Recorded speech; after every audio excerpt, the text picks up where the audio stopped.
আসসালামু আলাইকুম। মাত্র কিছুক্ষণ আগে বাংলাদেশে নিজের কি বলা হয় যে বিশেষ ফ্লাইটে অবতরণ করেছেন বেগম খালেদা জিয়া।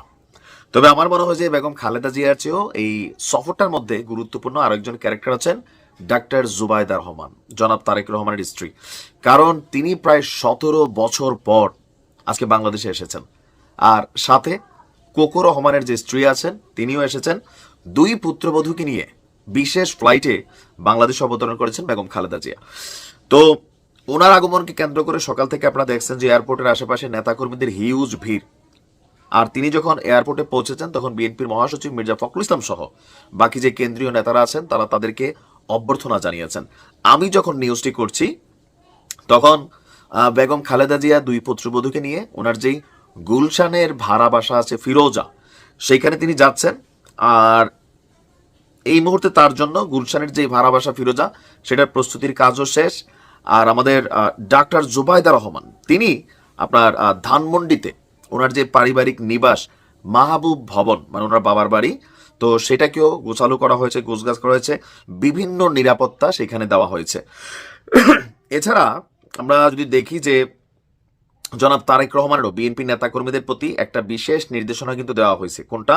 যে জীবনের ঝুঁকি থাকায় জনাব জোবাইদাকে বিশেষ নিরাপত্তা দেওয়ার জন্য বিএনপির পক্ষ থেকে পুলিশের কাছে একটা চিঠি দেওয়া হয়েছিল। তো পুলিশও সেই নিরাপত্তার ব্যবস্থা করছে। তবে জনাব তারেক রহমান নেতাকর্মীদের উদ্দেশ্যে একটা বক্তব্য দিয়েছেন যে তাকে নিরাপত্তা দেওয়ার নামে প্রতিবেশীদের মানে তারা যেই বাসায় থাকেন আশপাশে যারা আছে তো সেই প্রতিবেশীদের যেন বিরক্ত না করে, এজন্য দলীয় নেতাকর্মী সহ সংশ্লিষ্টদের তিনি নির্দেশ দিয়েছেন।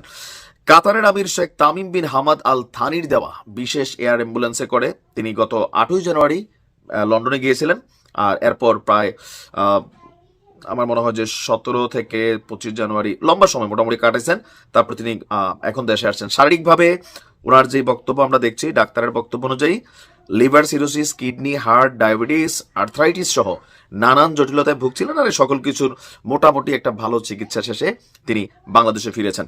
আর সারা বাংলাদেশ থেকে এই মুহূর্তে ঢাকাতে বিভিন্ন উৎসুক নেতাকর্মীদের আনাগোনা গণমাধ্যমে আপনারা দেখতে পাচ্ছেন। আর তিনি তার এই সফর সম্পর্কে বিশেষ ব্রিফ করা হবে তার দলের পক্ষ থেকে।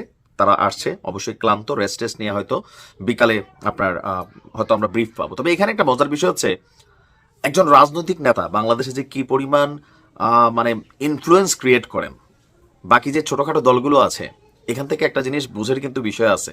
জনাব তারেক রহমান এখনো দেশে আসেন নাই।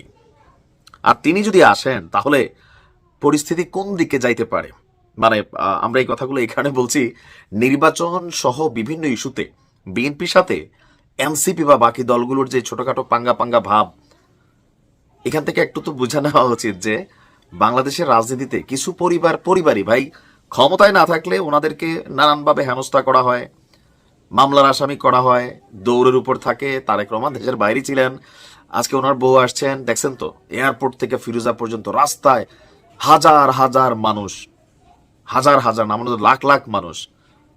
আর মেইন ক্যারেক্টার যিনি তিনি আসলে কি হবেন, তারা কোনো সমাবেশ করলে কি হবে, এটা একটা মেসেজ কিন্তু তৈরি হচ্ছে। সেই আওয়ামী লীগের বেলায়ও আজকে শেখ হাসিনা দৌড়ের উপর আছে। বাংলাদেশের রাজনীতির ইতিহাস ভিন্ন কথা বলে যে কখনো পরিস্থিতি পরিবর্তন হলে একই ক্রেজিনেস আপনি দেখতে পাবেন। তো যাই হোক, আমরা দোয়া করি বেগম খালেদা জিয়া সুস্থ থাকুন। আসসালামু আলাইকুম।